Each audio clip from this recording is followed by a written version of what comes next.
आज जैसे आप पीछे देख रहे हैं कि ये वर्किंग वुमेन की जो भी जिद्दोजहद रही है हमारे पाकिस्तान में और सिंध में, और जो उनको कामयाबियाँ हासिल हुई हैं, उसमें हमने मुख्तलिफ़ शोबों से, ख़ास तौर पे वो उन शोबों से जिनमें के ख़वातीन ने बहुत स्ट्रगल की है, उनकी लीडर्स को यहाँ इनवाइट किया है। और एक हमारे साथी करामत अली जिन्हें हम ऑनरेरी वुमेन कहते हैं, उन्होंने भी हमें ज्वाइन किया हुआ है। तो वर्किंग वुमेन का मैं ये सोच रही थी कि जब मैं इस सेशन के बारे में सोच रही थी तो मुझे ख़्याल आया कि मैं जो 1973 में वर्किंग वुमेन बनी थी, तो आज मुझे निस्फ सदी यानी 50 साल हो गए हैं वर्किंग वुमेन बने हुए। और आर्ट्स काउंसिल और आप लोगों फ़रत और दूसरे आप सबके साथियों की मेहरबानी से आज मुझे यहाँ मौका मिल रहा है कि इस सफ़र में जो दूसरों के रहे हैं काम और कारनामे, बल्कि मैं कहूँगी, वो हम आपसे शेयर करें। फिर मुझे ये भी ख्याल आया कि मैं देखूं कि गूगल पे जाके कि वर्किंग वुमेन की क्या डेफिनेशंस हैं, लेकिन इत्तेफाक से कोई मुझे ज़्यादा मटेरियल नहीं मिला। और फ़रत परवीन तशरीफ़ ला चुकी हैं, हमें ज्वाइन करें प्लीज़। और बुशरा राय कहाँ है? अभी नज़र आई थी मुझे। बुशरा आप स्टेज पे आ जाएं। जी अच्छा करामत ने बुशरा राय का वो पहना हुआ है। तो मैं कह रही थी कि मैंने जो वर्किंग वुमेन की डेफिनेशन देखी जाके, तो ज़्यादा कोई मटेरियल मुझे नहीं मिला। बस ये था कि वो औरत जो मुआवजे के लिए काम करती है और मुआवजे के लिए काम करने के लिए घर से बाहर निकलती है, उसे वर्किंग वुमेन कहा जाता है। तो मैं ये सोच रही थी कि हमारी जो घरेलू औरतें जो घरों में इतना काम करती हैं, तो इसीलिए वो उनके काम को कोई रिकग्नाइज़ नहीं करता, क्योंकि हमने वर्क की डेफिनेशन ये रखी है कि पैसे, अगर पैसा मिलता है तो आप वर्किंग वुमेन हैं, और अगर आप घर में चाहे कितने ही काम कर लें तो आपको वर्किंग वुमेन नहीं माना जाता। जबकि हमारा ये कहना है कि जो घरेलू औरतें हैं वो जो घर में काम करती हैं, अगर वो काम ना करें और आप एक मुलाजिम रखें तो आपको कितनी तनख्वाह देनी पड़ेगी। तो घरेलू औरतें अगर कमाती नहीं तो बचाती तो हैं ना, वो कितने पैसे बचाती हैं। उन कामों के अगर आप मुआवजा जोड़ें तो कितना ज़्यादा बनेगा। तो हमारा तो शुरू से ये मुतालबा रहा है कि हम वर्किंग वुमेन की तरह जो हाउस वाइफ्स हैं या होम मेकर्स हैं, उनको भी रिकग्नाइज़ किया जाए उनके काम को। अच्छा, फिर एक और शोबा है जिसे होम बेस्ड वर्कर्स कहते हैं। वो अभी तक लोग समझ ही नहीं पाए हैं कि होम बेस्ड वर्कर्स में और डोमेस्टिक वर्कर में क्या फ़र्क होता है। तो हमारे साथ आज ज़हरा खान मौजूद हैं, जिन्होंने होम बेस्ड वर्कर्स का ना सिर्फ ये कि कोऑपरेटिव बनाया, उसमें बहुत जद्दोजहद की उनके हकूक़ के लिए, बल्कि वो उनकी अब ट्रेड यूनियन बनवाने में भी कामयाब हो चुकी हैं। तो मैं अगर आप सब लोग ज़रा खामोशी इख्तियार कर लें, क्योंकि ये देखिए बहुत डिस्टर्बेंस हो रही है। एक तो आप लोग वक्त पे नहीं आए, उसके लिए मेरे ख्याल से आपको थोड़ा सोचना चाहिए कि पाकिस्तानी कौम जो दुनिया की दूसरी कौमों से पीछे रह गई, उसकी वजह यही है कि हम वक्त की कदर नहीं करते, हम वक्त को इतना ज़ाया करते हैं। तो प्लीज़ आप लोग जो आ चुके हैं खामोश हो जाएं, खामोशी से बैठें, खामोशी से सुनें, क्योंकि ये एक बहुत लंबी जद्दोजहद की कहानियाँ ये लोग आपको बताएंगे।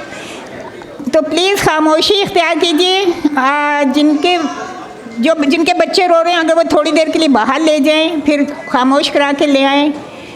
तो प्लीज़ आप सब बैठ जाएं, और ताकि हम आपने जो हमारे पैनलिस्ट हैं जिनके इतने ज़्यादा एक्सपीरियंस है इन चीज़ों में, वो आपसे शेयर कर सकें। तो ज़हरा, मैं आपसे ये कहूँगी कि ना सिर्फ आप अपनी स्ट्रगल बताएं, बल्कि जो आपकी अचीवमेंट्स हैं, जो हमारा टॉपिक है, उसके हिसाब से कि शुरू में होम बेस्ड का तस्वुर मनवाने के लिए और कैसे आपको ये ख्याल आया, कैसे आप इस शोबे में आई और कैसे आपने जद्दोजहद का आगाज़ किया होम बेस्ड वर्कर्स के लिए।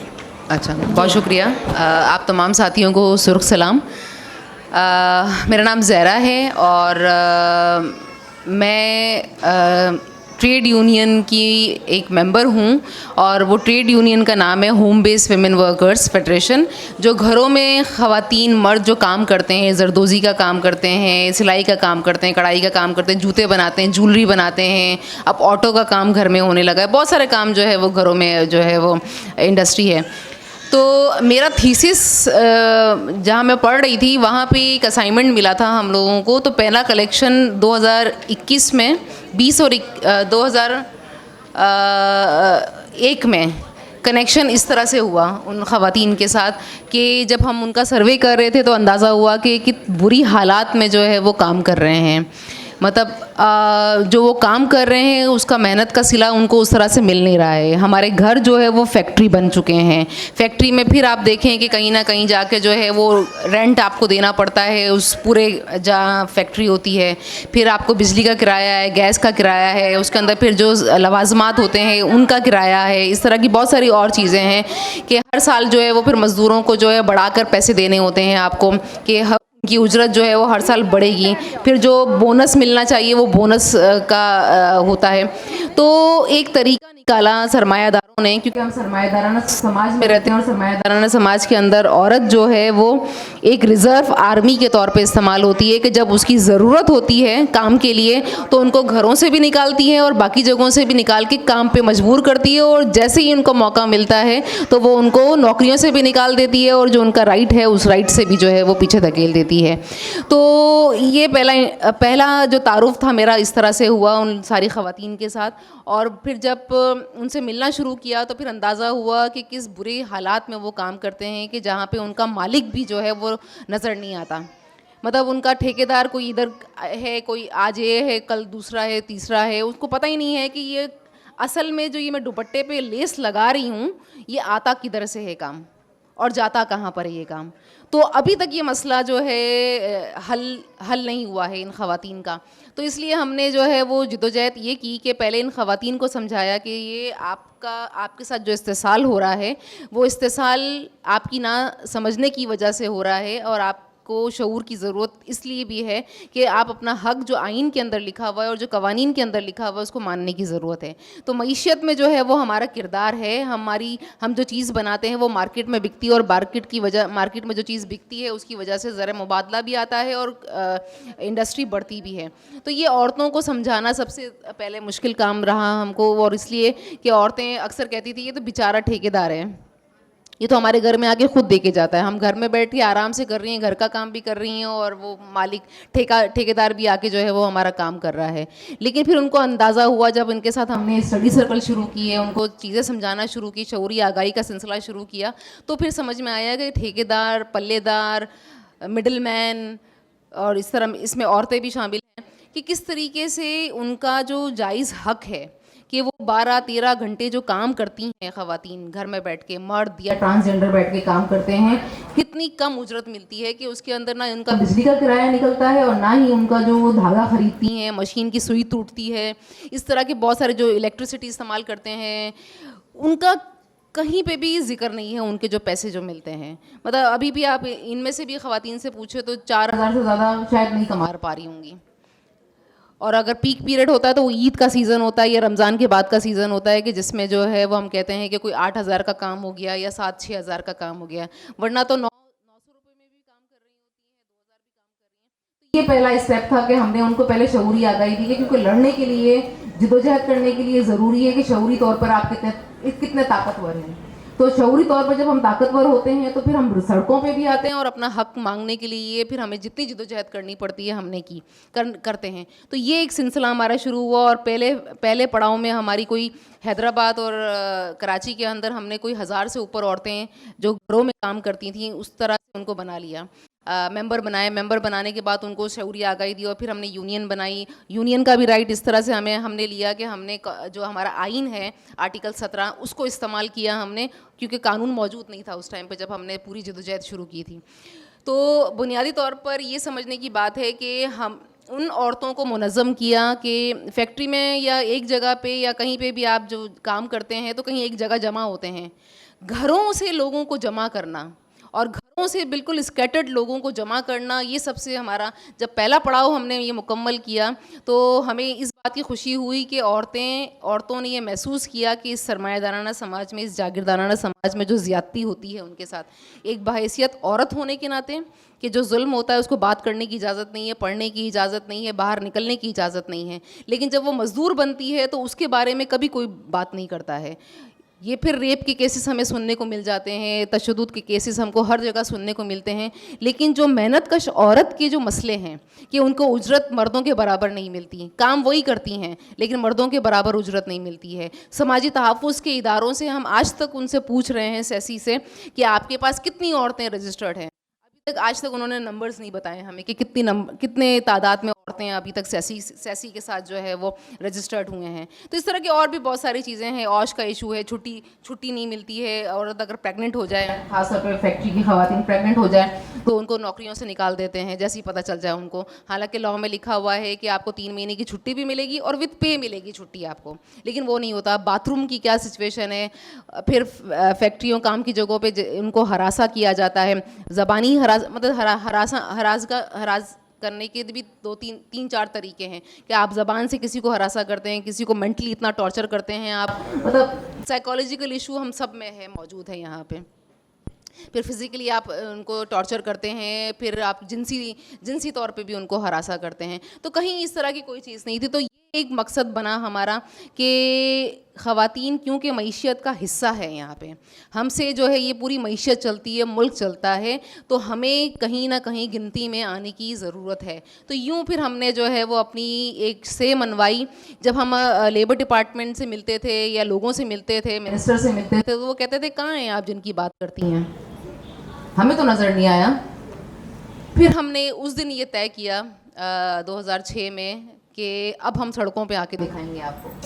फिर वो पड़ाव बड़ा मुश्किल हमारे लिए इस तरह से रहा कि घर वाले, क्योंकि हम जिस घरों में रहते हैं तो हमें डराया जाता है सब ख़वातीन को कि आप मुनज़्ज़म नहीं होना है, ये आपको बेच देंगी, ये आपको जो है वो मगरिब ज़दा कर देंगी।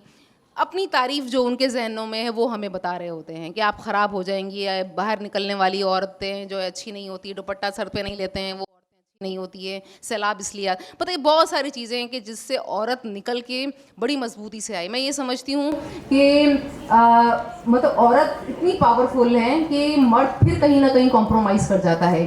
कहीं जो है ना कहते थे अच्छा ये नहीं तो ये दे दो, ये नहीं तो ये दे दो, खड़ा नहीं होता उस तरीके से, सिगरेट पीने निकल जाता है, चाय पीने निकल जाता है। लेकिन औरत जिस मकसद के लिए जब निकलती है, सड़कों पे आती है, फिर वो अपना हक लेके वापस जाती है, और सिर्फ अपने लिए नहीं लेती है, वो हम सब के लिए जो है वो हक लेके निकलती है, हक लेके वापस जाती है। और ये आप देख लें कि पाकिस्तान की तारीख की जो है ना 15 साल उठा लें, पिछले 15 साल या आप सारे 15 साल उठा लें, जितनी कामयाब जिद्दोजहद है वो हम सब की है, हम सारी औरतों की जिद्दोजहद है। आप देख लें कि उकाड़ा के अंदर जब औरतें निकली, मतलब जब मर्द थक गए लड़ के रेंजर्स से, मिलिट्री जो ताकत थी उनसे लड़ के थक गए अपनी ज़मीन के हक के लिए, तो फिर औरतें अपना जो है वो जो जिससे कपड़े धोती हैं ना, उन्होंने अपनी थापा फोर्स बनाई, निकल के वो सड़कों पे आई, उन्होंने अपने मर्दों को भी बचाया और उस ज़मीन पे भी जो उनका हक था उसको जो है इसमें से 1 इंच दाने का फिर उठने नहीं दिया।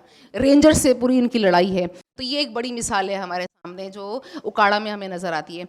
बिल्कुल इसी तरीके से हमें लेडी हेल्थ वर्कर्स की जिद्दोजहद नजर आती है। तो जब सड़कों पर आई हैं, ये आंसू गैस भी खाए उन्होंने, जेलों में भी गए, लेकिन तो बुशरा बैठी हुई ना, बुशरा नहीं, मैं आपको बता रही हूँ कि औरतें जब जिद्दोजहद में आती हैं तो वो कितनी पावरफुल होती हैं। वो अपना हक सिर्फ अपने लिए नहीं लेती है, वो पूरी समाज के लिए लेती है। और जो हम बात करते हैं वो सिर्फ अपने लिए बात नहीं करते हैं, हम मर्दों के लिए भी बात करते हैं कि आपको मर्दों को इसलिए डराया जाता है कि आप औरतों को इसलिए मतलब आपकी जगह पे औरतें रख लेंगी क्योंकि उनको कम सैलरी देंगे हम, तो 4 मर्दों की, 1 मर्द की जगह पे 2 औरतों को हायर कर लेते हैं। इस तरह की जो चीज़ें होती हैं। इसी तरह से जो है वो बल्दिया फैक्ट्री फायर, आप सबको याद होगा कि बल्दिया फैक्ट्री फायर जो जली थी फैक्ट्री, उसके अंदर औरतों को मुनज़्ज़म किया हमने। वो जर्मनी तक गई हैं, केस लड़ी हैं और सारा उन्होंने जो है वो, तो ये एक बड़ी मिसाल हमारे सामने। इसी तरीके से होम बेस की मिसाल भी है कि जब वो सड़कों पर आई तो उन्होंने फिर बताया कि ये देखें कि कितनी औरतें हैं जो घरों के अंदर बैठ के काम करती हैं और अपने जायज़ हक से महरूम हैं। तो यूँ हमने जो है अपनी ट्रेड यूनियन का आगाज़ किया और फिर जो है वो कानून पास करवाया 2018 में। सिंध असेंबली ने जो है वो 2018 मई के अंदर जो है वो घर मज़दूरों के लिए कानून पास किया। सिंध पूरे साउथ एशिया में क्या बल्कि पूरे दुनिया में एक ऐसा खित्ता बन गया कि जिसने पहली मर्तबा घर मज़दूरों को मज़दूर तस्लीम किया।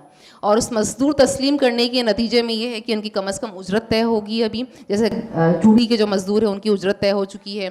इनकी सोशल सिक्योरिटी की अभी बात कर रही है। सुबह भी हमारी मीटिंग थी, हम करामा साहब हम सब यहाँ थे कि इन ख़वातीन को, इन मर्दों को भी जो है वो समाजी तहफ़्फ़ुज़ के इदारों से रजिस्टर किया जाए ताकि इनको जब बीमार हों तो इनका इलाज हो जाए, पेंशन मिलनी चाहिए इनको। इस तरह के बहुत सारे और फ़ायदे हैं जो हुकूमत की तरफ से मौजूद हैं, वो उनको मिलने चाहिए। तो ये एक सिलसिला इस तरह से बना कि ऐसे समाज में कि जहाँ हमें डराया जाता है औरतों को, जहाँ पे मजहबी इंतहा पसंदी भी है, जहाँ पे हर चीज़ हमको खौफ दिलाया जाता है, उसमें औरतों का मुनज़्ज़म होना और औरतों का बाहर निकल के आना खुद अपने आप में जो है वो तब्दीली है और एक बड़ा कारनामा है कि जिसके नतीजे में जो है वो चीज़ें बेहतर होने की तरफ जा रही हैं। तो मज़ीद इन तरह के लोगों को आने की ज़रूरत है, लोगों को, कि ताकि चीज़ें जो है वो समाज में जो है वो तरक्की और चीज़ें जो है वो बेहतर हो। लेकिन हमारी लड़ाई जो है वो सिर्फ ये लड़ाई नहीं है कि औरत वर्सेस मर्द की लड़ाई है। हमारी लड़ाई जो है वो ऐसे तबके से है कि जो जुल्म करता है, जो रिसोर्सेज पे कब्ज़ा करता है और जो ऐसे लोग हैं कि जो लोगों को देना नहीं चाहता है, जो उनका हक है, उनका जायज़ हक है। तो लड़ाई हमारी उसमें ऐसे लोगों के साथ है, ताकतवर तबके के साथ हमारी जो है वो लड़ाई है। तो ये लड़ाई जो है वो मिलकर ही हम जीत सकते हैं, तबकाती जिद्दोजहद के साथ ही जीत सकते हैं। और उसमें फिर मर्दों ने भी हमारे साथ खड़े हुए, मर्द भी हमारे साथ जो है शाना बशाना हर चीज़ के अंदर थे। तो इस तरह से हम जिद्दोजहद में कामयाब हुए और इस तरह से हम बढ़े। लेकिन एक और चीज़ जो हमें कामयाबी हुई कि शऊरी आगाही, क्योंकि जैसे बड़े मुफक्किर है वो कहते हैं कि इनकलाब की कामयाबी का इन्हिसार या किसी भी तब्दीली का इन्हिसार इस बात पर है कि उसमें कितनी औरतें शामिल हैं, उस जिद्दोजहद के अंदर, उस इनकलाब के अंदर कितनी औरतें शामिल हैं और कितने शऊर के साथ शामिल हैं। ये बहुत इंपॉर्टेंट चीज़ है। तो इसलिए हमने शऊरी आगाही का सिलसिला जो है वो लोगों के साथ अब तक बरकरार रखा है, उसको तोड़ा नहीं है।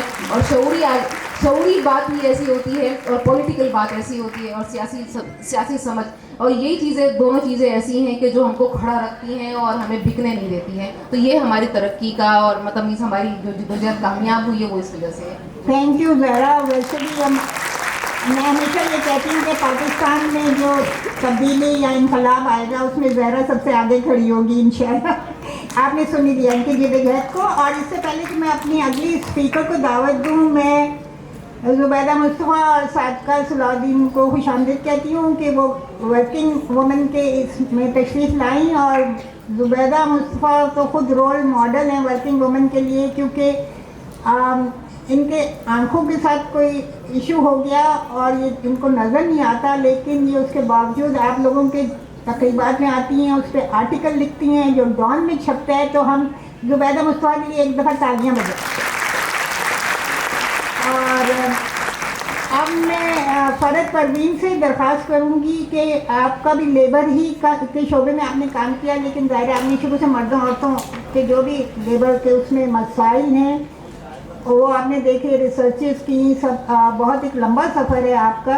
तो आप कैसे देखती हैं मजदूर तबके के ख़वातीन और मर्द दोनों ही के, क्योंकि ख़वातीन और मर्द हम तो, हमारी कोई जंग नहीं है मर्दों के साथ, हम तो कहते हैं मिल के काम करें। तो आप अपनी जिद्दोजहद और अपने अचीवमेंट्स शेयर करें इन सब साथियों के साथ जो यहाँ आज आए हैं, बताइए कहाँ दूर दूर से।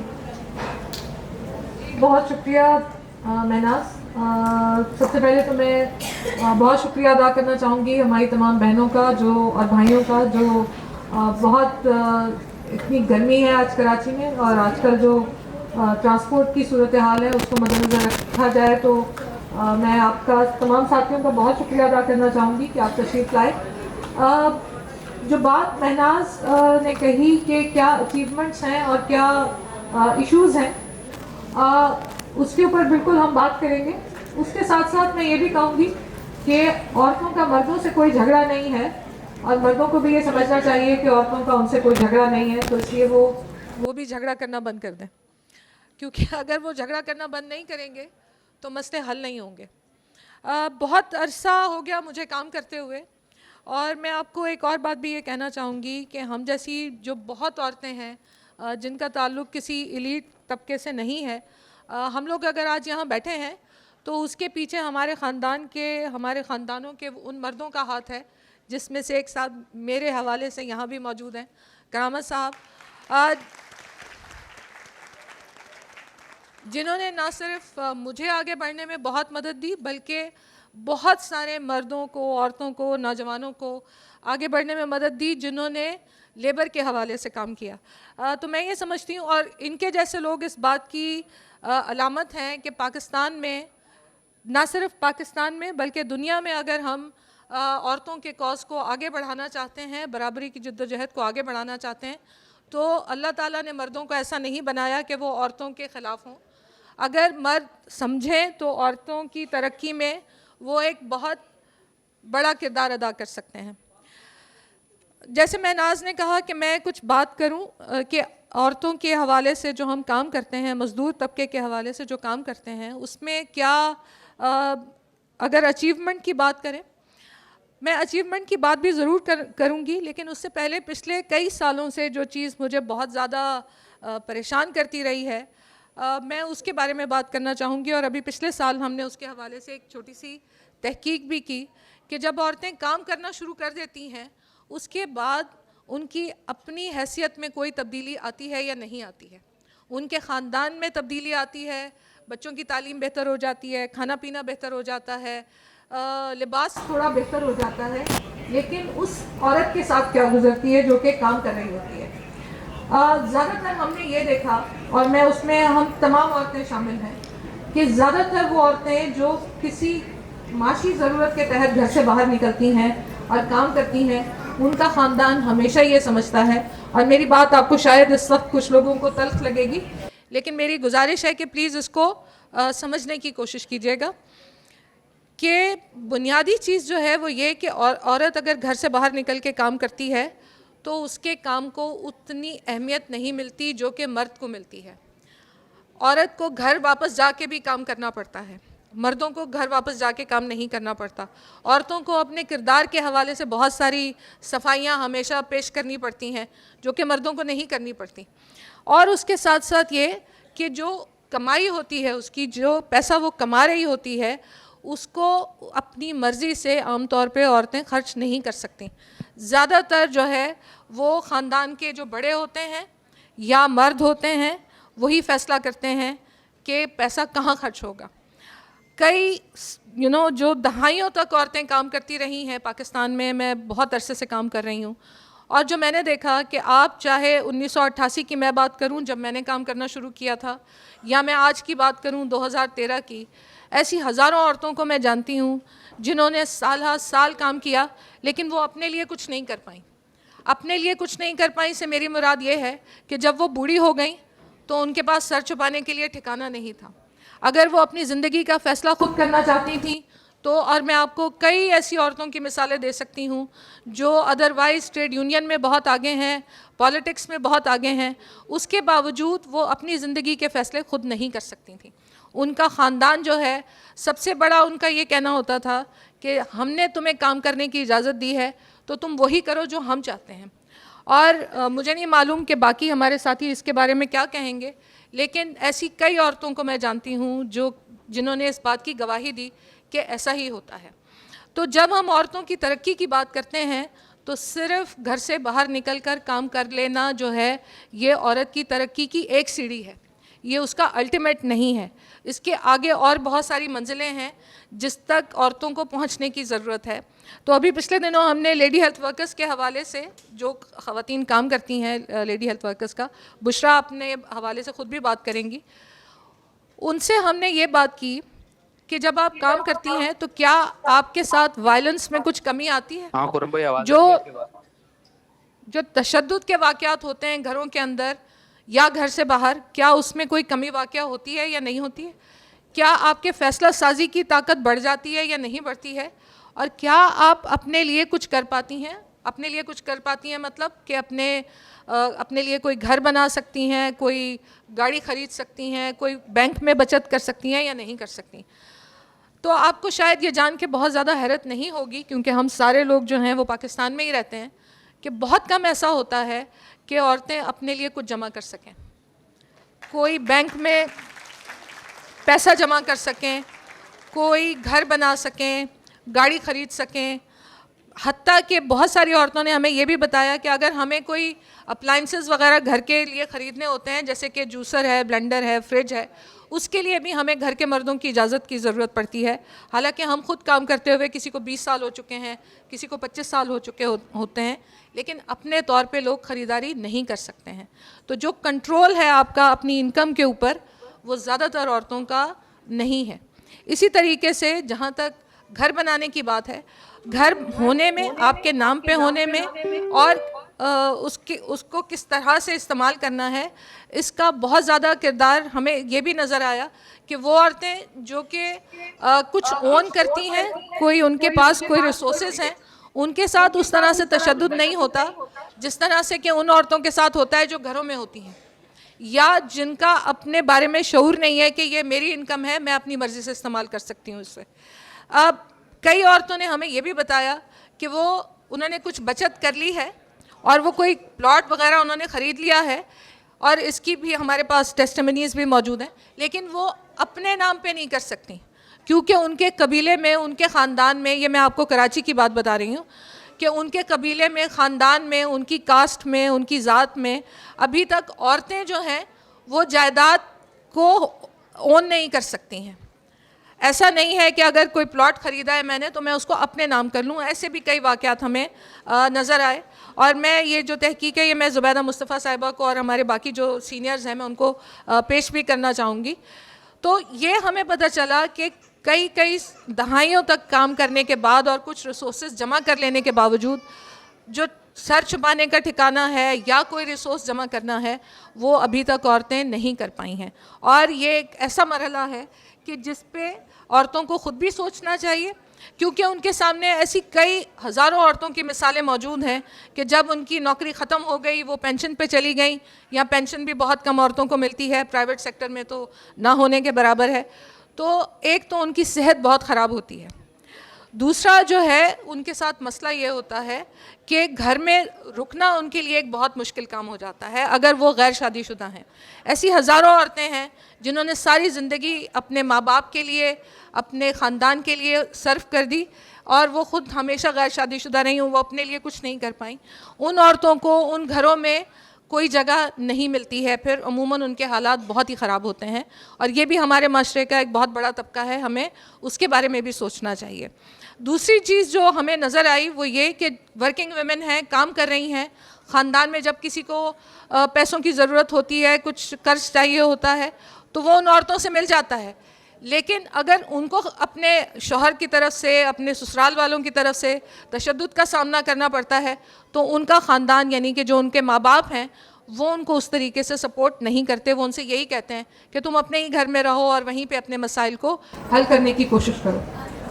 अब ये मसले हैं जिन पे आम तौर पे हम बात नहीं करते, और यकीनन हर मसले का एक हल होता है, और इस मसले का भी एक हल है। सबसे पहले तो एक हल इसका ये है कि गवर्नमेंट का जो फैमिली लॉज हैं, जो इनहेरिटेंस के लॉज हैं, उसमें तब्दीली लाने की ज़रूरत है कि वो औरतें जो काम करती हैं उनको फैमिली इनकम में पूरा शेयर मिलना चाहिए।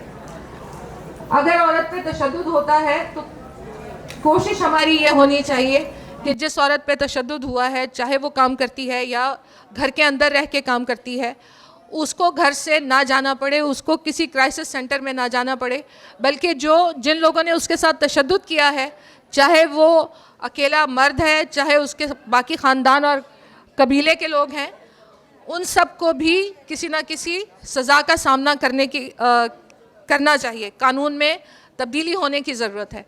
एक बहुत बड़ी तादाद हमें उन औरतों की नज़र आई अपनी तहकीक में कि जो सेपरेटेड है, डिवोर्स्ड हैं। उनका मसला क्या है कि जब आप डिवोर्स ले लेते हैं या सेपरेट हो जाते हैं तो बच्चों की सारी जिम्मेदारी उन औरतों के ऊपर आ जाती है। वो औरतें काम भी कर रही हैं, बच्चे भी संभाल रही हैं और उनके पास कोई रिसोर्सेज भी नहीं है। ज़्यादातर मर्द दूसरी तीसरी शादी कर लेते हैं और वो अपनी ज़िंदगी में आगे निकल जाते हैं, बच्चों की जिम्मेदारी भी पूरी नहीं करते। और कई ऐसी औरतें हैं जो हमें अपने सर्वे में नज़र आई कि जो अकेली ही सब कुछ मैनेज करने की कोशिश कर रही हैं।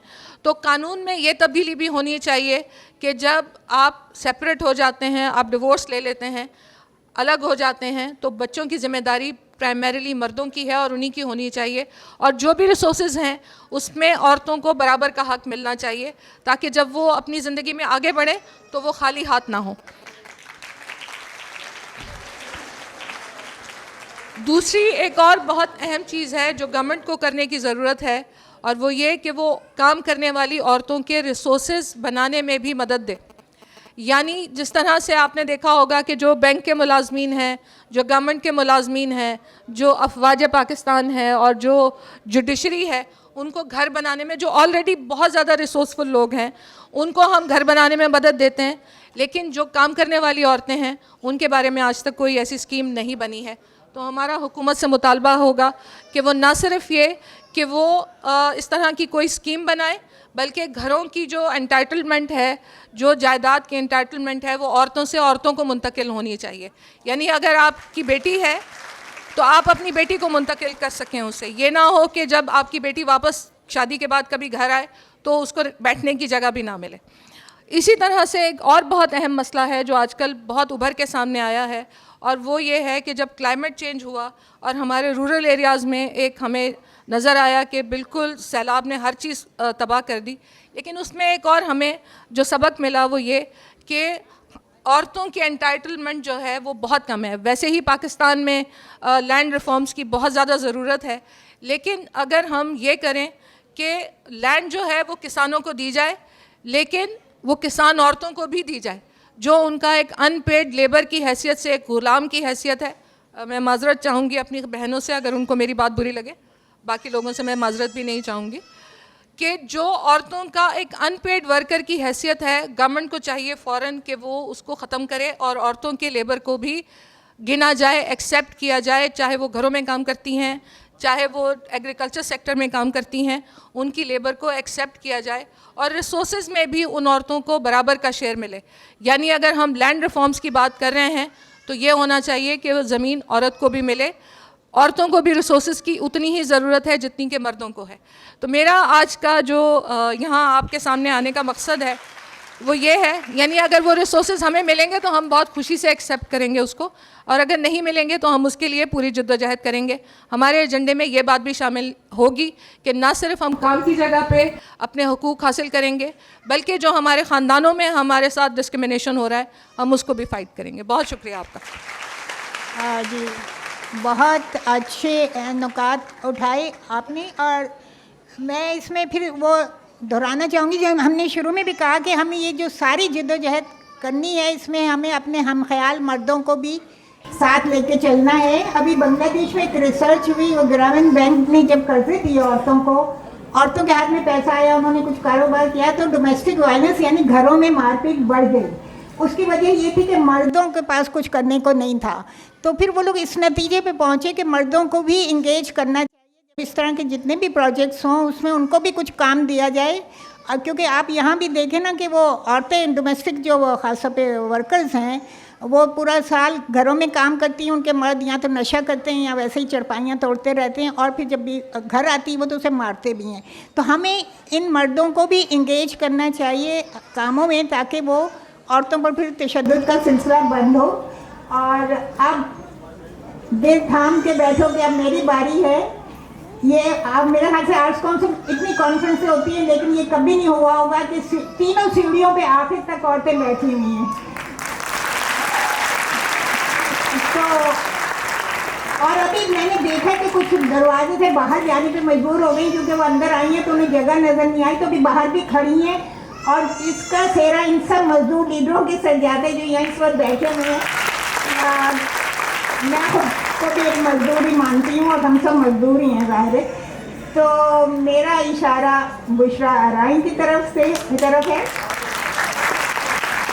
उनकी जो जद्दोजहद, उनकी जो कामयाबियाँ,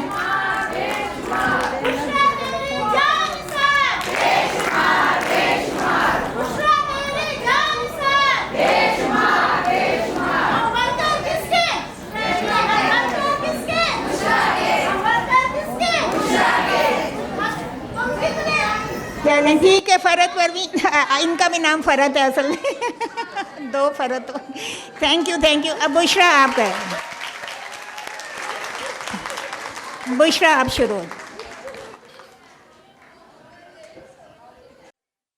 रजीम बिस्मिल्लाहिर्रहमानिर्रहीम। किसकी मजाल जो हमारी परवाज़ में खलल डाले, किसकी मजाल जो हमारी परवाज़ में खलल डाले, हम परों से नहीं हौसलों से उड़ा करते हैं। कल भी मैं इस कॉन्फ्रेंस में थी तो मैंने सबकी बातें बड़ी गौर से सुनी और मैंने पूरी वीडियो जो उनकी रिकॉर्ड की और रात में काफ़ी देर तक मेरी आंखें बता रही होंगी कि मैंने उनकी वीडियो बड़ी गौर से सुनी। तमाम बातों से एक सवाल इस माशरे से और आप सबको मैं दे रही हूँ, जो जाके आपने अपने घर के किसी भी रिश्ते में जो मर्द है उससे पूछना है। वो सवाल ये है कि जब हम आपकी माँ होती हैं तो बड़ी इज़्ज़त होती है, जब हम आपकी बेटी होते हैं तो बड़ी इज़्ज़त होती है, जब हम आपकी बहन होती हैं तो बड़ी इज़्ज़त होती है, मगर जब हम बीवी बन जाते हैं तो क्या हो जाता है? वो मोहब्बत जो हमें आप देखें पीछे लग के रिश्ता मांगना या मोहब्बत हो जाती है। अगर ये बच्चियां बैठी हैं, मुझे अच्छी तरह याद है जब हम स्कूल जाते थे, कॉलेज जाते थे तो पीछे पीछे पीछे यही मर्द होता था, मगर अगर उसको वो मिल जाती है उसके बाद उसकी मोहब्बत को क्या हो जाता है? ये ज़रूर जो शादीशुदा हैं वो तो पूछे, मैं तो कहती हूँ जाके अपने शौहरों से। और मेरे ख्याल में बहुत सारी ऐसी मिसालें होंगी जब शादी होती है इतना खर्चा किया जाता है, कितना खर्चा होता है। जो रूठे हुए उनको मनाते हैं हम लोग, बहन भाई रूठा हुआ है कोई और इतना खर्चा, शादी हाल, नाच गाना, कपड़े, शॉपिंगें, ये वो। जब एक बेटी अपना घर 20 साल कम से कम 20 साल जहाँ रहती है वो छोड़ के अपने आप को उस ख़ानदान के हवाले कर देती है, फिर उसको जलाया जाए, फिर दहेज के ताने दिए जाएं, फिर उसके बाल नोचे जाएं, फिर उसकी तनख्वाह उसको ना दी जाए, फिर उसको अपने जो उसने 9 महीने पेट में अपना खून दे के बच्चा पाला है, पैदा किया है, परवरिश की है, जब उसकी ज़िंदगी का फ़ैसला है वो ना उससे लिया जाए। और वो जो माँ बाप जिसकी वो भी औलाद है, बेटा भी औलाद है, बेटी भी औलाद है, मगर जब वो शादी करके चली जाती है, अगर उसको ज़रूरत पड़ती है वो कहती है कि भाई मुझे भी हिस्सा चाहिए अब्बू की जायदाद में से, तो कहा जाता है हाँ आप जायदाद से हिस्सा तो दे देंगे आपको, मगर फिर रिश्ता ख़त्म है, फिर रिश्ता ख़त्म है। तो मेरे ख्याल में ये जो माशरा है ना हम औरतों के हाथ में है, अगर हम चाहें तो माशरा बदल सकते हैं और हम लोगों ने बदल के दिखाया। मैं ये बच्चियां जो छोटी छोटी बच्चियां बैठी हैं स्कूल की, मैं इनको कहती हूँ आप लोग खुश नसीब हैं कि आज आप लोग यहाँ आके कल से सबकी बातें सुन रहे हैं, आप तैयार हो रही हैं इस माशरे को पावरफुल बनाने के लिए, इस माशरे को तरक्की दिलाने के लिए, एक साफ़ सुथरा पुरअमन और मुतबर माशरा बनाने के लिए। ये मेरी आप वर्करों से पूछें, ये जो लेडी हेल्थ वर्कर सुपरवाइज़र्स हैं, कि जब ये जॉब में आई तो इन्होंने कितनी तकलीफ़ें, कितनी गंदी गंदी बातें, कितनी गंदी नज़रें, कितने वो हाथ, कितने वो जिस्म, कितने वो दिमाग जिनको इन्होंने बर्दाश्त किया। मगर जब हम इकट्ठे हुए तो आज किसी को ताकत नहीं है कि वो ये कह दे कि भाई मुझे भी इश्क का बुखार है, मुझे पोलियो के कतरे पिला दो या टीका लगा दो।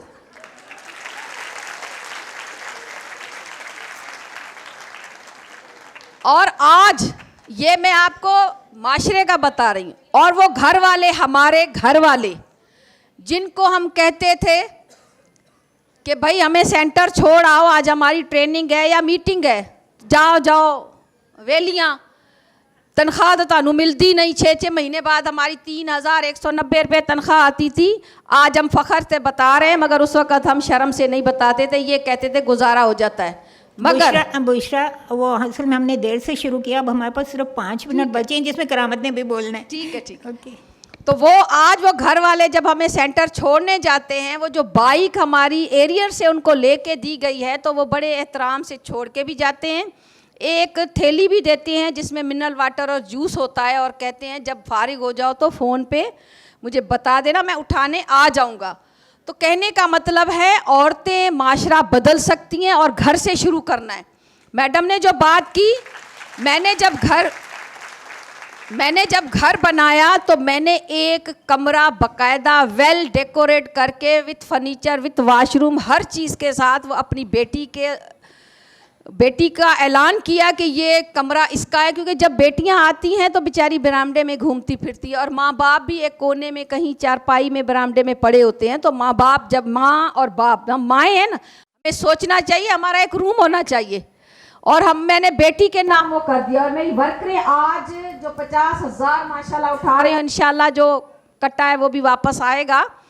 तो इंशाल्लाह जब इकट्ठे होते हैं तो हासिल ज़रूर कुछ ना कुछ किया जाता है, और हम माशरे का पिलर हैं। और लेडी हेल्थ वर्कर ने ये प्रोग्राम की जितने भी हम एम्प्लॉय थे, हमने अपनी तहरीक खुद शुरू की, मारें खाई, आंसू गैस, पानी का जो हमारे ऊपर बरसाव किया जाता, जेलें काटी, सुप्रीम कोर्ट ऑफ पाकिस्तान में इन पर्सन हमने खुद अपना केस लड़ा, और आज तक हमने किसी से कोई पैसा नहीं मांगा।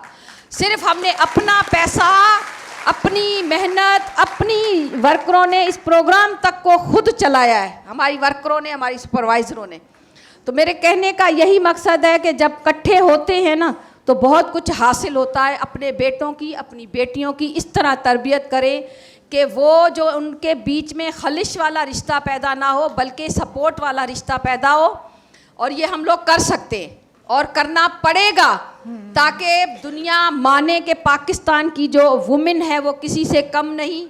मैं आज यहाँ अपनी 2 डिमांड्स रखूँगी कि एक तो लेडी, ये रिकॉर्ड भी हो रहा है और आर्ट काउंसिल वालों की मेहरबानी है और उन्होंने हमें ये मौका भी दिया, और मैं उनकी वसअत से ये मैसेज पहुँचाऊँगी कि जो 7 मार्च हम लोगों ने रैली निकाली, और हर साल हम लेडी हेल्थ वर्कर ये प्रोग्राम के एम्प्लॉय ये रैली निकालते हैं, तो 7 मार्च लेडी हेल्थ वर्कर का प्रोग्राम डिक्लेयर किया जाए। और 8 मार्च की मुनासबत से जो भी लेडीज़ जहाँ भी काम कर रही है, और ख़ास करके हम लेडी हेल्थ वर्कर प्रोग्राम को औरतों की मुनासबत से, औरत होने का जो एक ये है ना हमारा कॉन्सेप्ट, तो हमें एक स्पेशल अलाउंस दिया जाए, जैसे हार्डशिप अलाउंस दिया जाता है।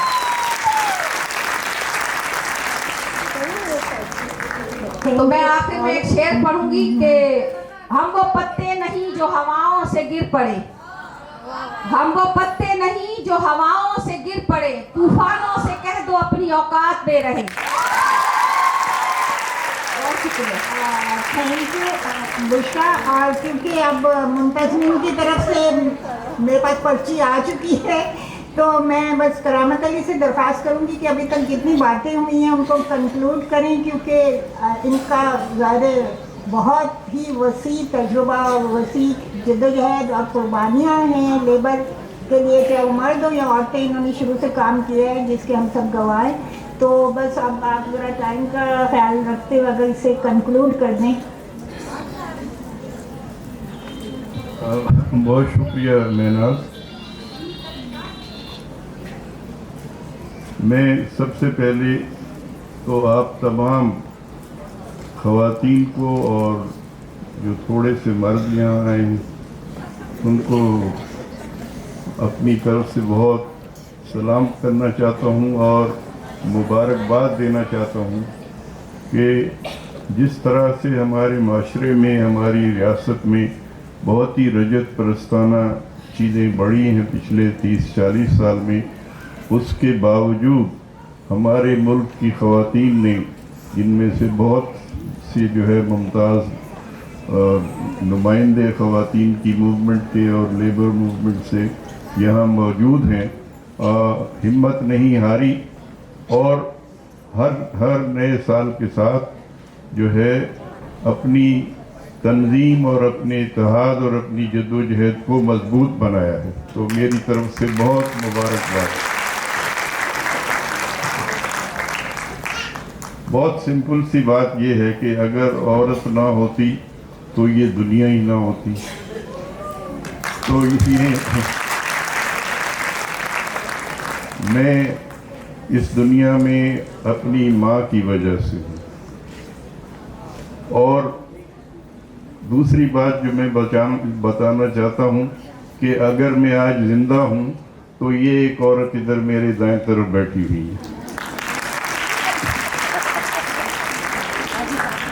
1970 में हम कराची यूनिवर्सिटी की गैर जमहूरी पॉलिसियों के ख़िलाफ़ बतौर तलबा एहतजाज करने गए, तो हमारे जो लड़के साथी थे वो कम तादाद में आए और फिर उधर कन्वेंशन में जाके हमने अपनी आवाज़ उठानी थी, तो वो जाने को तैयार नहीं थे। हमने कहा चलो हम लोग तो जाते हैं। तो हम गए और वहाँ ये एक मजहबी जमात की दिल्ली स्टूडेंट तंजीम थी, वो अपने पूरे शहर के गुंडे जमा करके लाए थे। तो उन्होंने मुझ पर हमला कर दिया और लाठियाँ ये वो चलाई, तो मैं गिर गया नीचे। तो एक लड़का, उसके हाथ में इतना बड़ा पत्थर था, वो मेरे सर पे मारने वाला था। तो पीछे से ये आई महनाज और इन्होंने उसको धक्का दिया, तो उसके हाथ से वो पत्थर गिर गया, वरना वो मेरे सर पे मारने वाला था। तो अब तो मैं अगर जिंदा हूँ तो वो मैं इनकी वजह से जिंदा हूँ।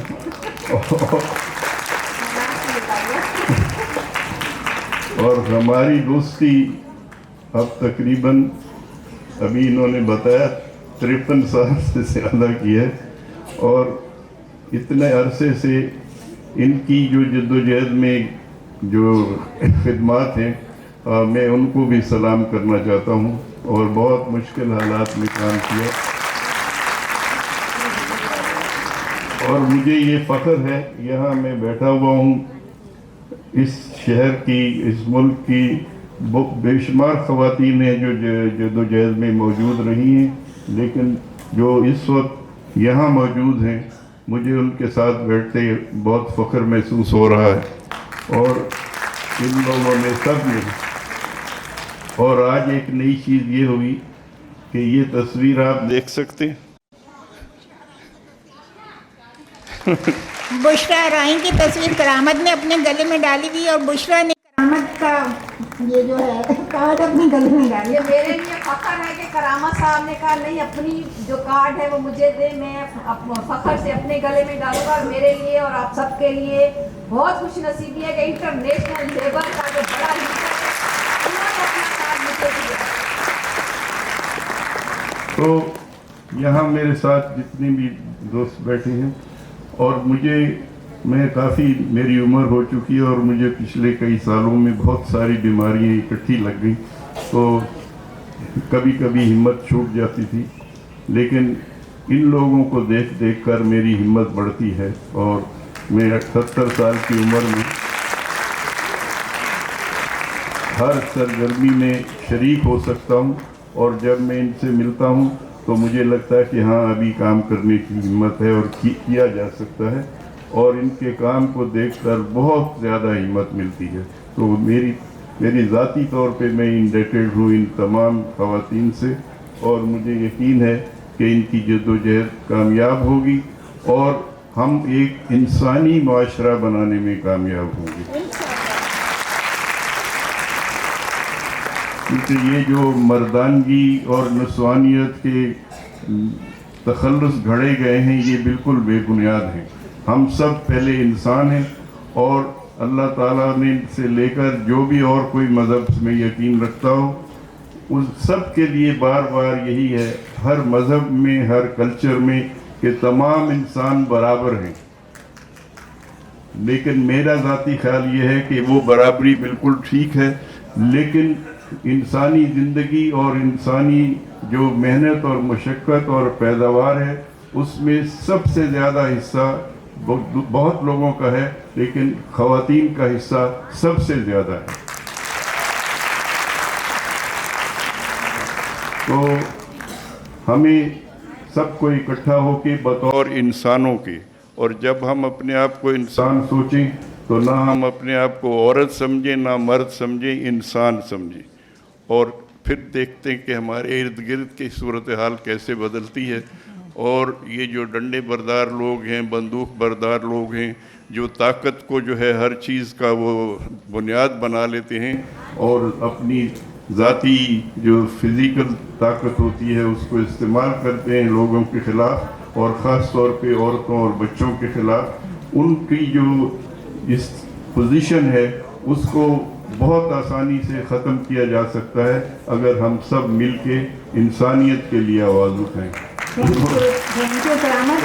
जी मैं और कुछ ज़्यादा नहीं कहूँगा, जितनी बातें यहाँ मेरी साथियों ने की हैं मैं उन सब को इंडोर्स करता हूँ और आप इन सब को यकीन दिलाता हूँ कि आपकी जद्दोजहद की कामयाबियाँ अगर आप सिर्फ मुकाबला कर लें कि अब से 30 साल पहले की सूरत हाल क्या थी और अब क्या है, तो आपको बहुत हिम्मत मिलनी चाहिए। और मैं दुआ करता हूँ कि आप सब इसी तरह से काम जारी रखें, तो अगले साल जब हम मिलेंगे तो हमें बहुत सी अच्छी तब्दीलियाँ देखने को मिलेंगी। बहुत बहुत शुक्रिया आपका। थैंक यू सारे शुरका का, फ़रद परवीन, बुशरा राई, ज़हरा खान, करामत अली साहब। और मैं अगले सेशन के स्पीकर से माजरत खाऊँ जो पता नहीं बहुत देर वहाँ खड़े रहे और अब डॉक्टर जाफ़र को मैं देख रही सामने आके बैठ के, सॉरी।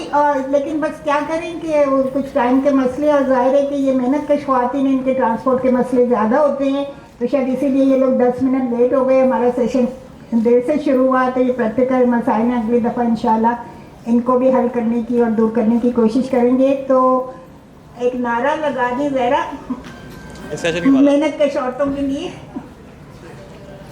हाँ जल्दी से लगाए। मजदूर इत्तेहाद जिंदाबाद, मजदूर इत्तेहाद जिंदाबाद, मजदूर इत्तेहाद जिंदाबाद। औरतों को जीने दो, औरतों को जीने दो, औरतों को जीने दो, बच्चियों को जीने दो, बच्चियों को जीने दो, ट्रांसजेंडर्स को जीने दो। आज़ादी वालों भी लगाइए।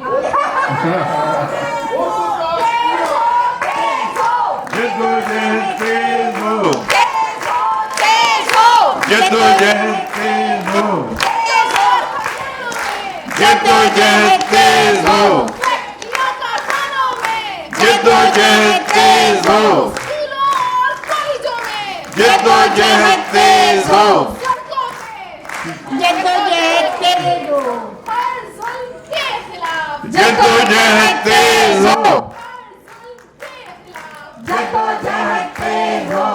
बस थैंक यू।